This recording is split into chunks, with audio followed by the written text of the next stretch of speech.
Hey everyone, welcome to today's Altcoin Bible. As always, if you want to watch the full version of this episode where I dive into the charts in more depth, I also cover Bitcoin, where I see things sitting, and needless to say, a lot can change in 24 hours. My tune has completely changed from when I looked at the market yesterday to the full reversal we got overnight, early this morning.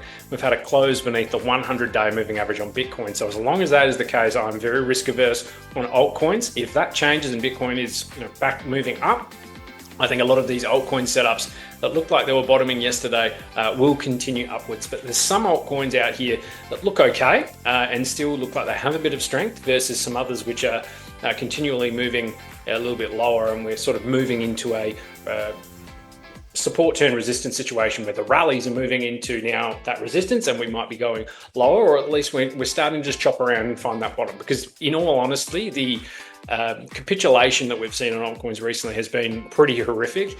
I'm not saying you can't get another 20-30% drawdown in these things, absolutely not, but we just have to remember how smashed the market is, and it won't take much for it to move up, and it won't take much for it to just stand still.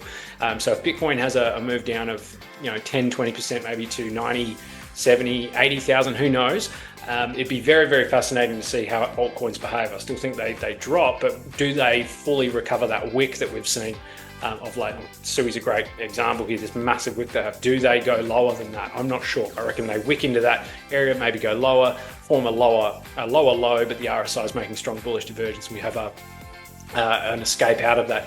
Okay, we will see. So it's very difficult to find a cherry ripe this week based on how the charts look. They're all kind of either forming a bottom, or some look better than others, but very few are moving sort of into a resistance flip support situation. So they're going to be the ones that I'm focusing on, and also recent relative strength. Now, Sui has, for a long time now, since 2024, most of 2024, was a really, really strong crypto relative to Bitcoin. That's where the focus is, and it's constantly on my Bitcoin pair list on strength. And I'm looking at the USD chart. So the USD chart seems to be front running the Bitcoin charts. You guys have followed these sessions know that I talk about that a lot. The Bitcoin chart is the strongest chart, so if you get confirmation and a move out on that one, then I think that's the chart to be watching.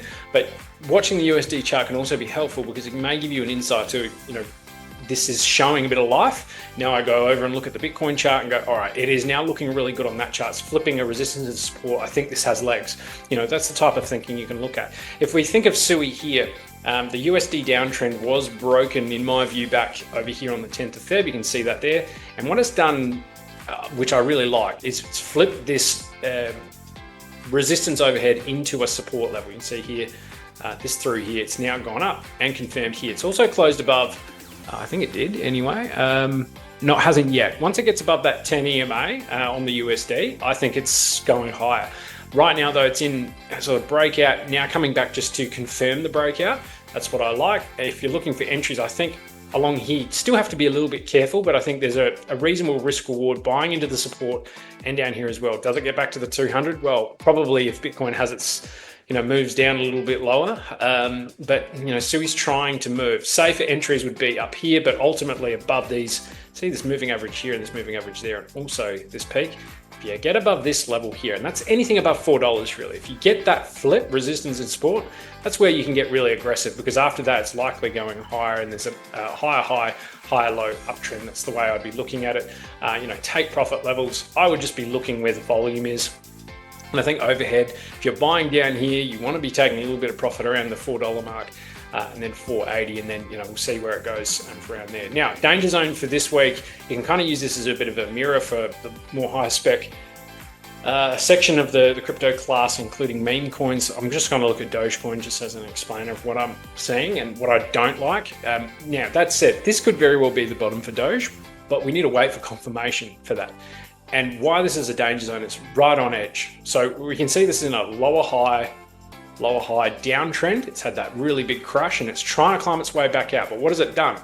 Well, it was curling up quite nicely, and this candle here ran straight to the 10 EMA and overhead resistance. So support now turned resistance. It's run right back into that and got conclusively rejected. You see that wick coming down. So what Dogecoin needs to do here for me to get sort of interested in it again or bullish, flip that. So close above the 10 EMA and the support, close somewhere above here around 27 cents. That's where I'd be buying it, if I'm honest. But here it looks like she wants to go down and flirt with the 200. Maybe lower than that. You could find some entries a bit lower. Again, your conviction matters. If your conviction on Doge is strong, then you might be looking to buy a little bit more blood, or just wait simply for the overhead to flip. That's the best way to look at these assets, in my view, in this market, especially if they're not beating Bitcoin. Overhead would be to sell maybe about that 30 cents rather, and then the massive volume support resistances at 37 cents. All right, Litecoin is an interesting case because we know it's shown a lot of recent relative strength, which is fantastic, and we know there's an ETF likely coming.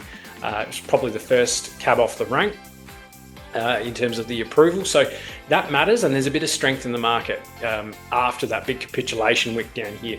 It's climbing, but it is running into overhead resistance. Also, it's so close to a weekly downtrend breakout against Bitcoin, but it hasn't done it yet. And this is where you can get yourself in a lot of trouble trying to front run it. It's always better to wait for the actual break. So here, all I want to see is a flip of that for the breakout. You know, these peaks matter. Get on top of that. I think that's good after that point.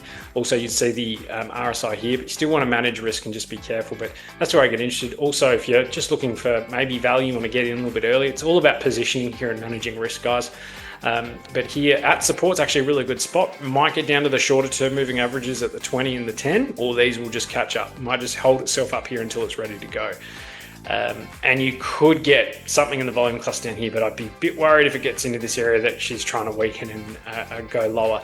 But if you're looking for, where these cryptos might start showing, that sustainable move, go to the Bitcoin chart. Again, Litecoin is so close to breaking out its weekly downtrend. It's been in essentially a forever weekly downtrend versus Bitcoin, and it is super, super close to breaking out. So if it does flip that, and the USD chart is looking bullish as well, I think it's very, very interesting coin to watch for potential outperformance in the short to near term because of the ETF. Now, just as well, overhead potential profit taking zones, which do the Fibonacci extension. So low of the move to the high to the pullback. That's where I can see Litecoin going. And it seems like every cycle, Litecoin tends to go back to 100 and lower, and then go up to 200, 250, and then go into a bear market. So 185, 197, 220 is probably where I'm looking. And if it's got a real head of steam, 250. So yeah, and the RSI should follow that. All right, guys, hope you have a wonderful day. We'll catch you again soon. Take it easy.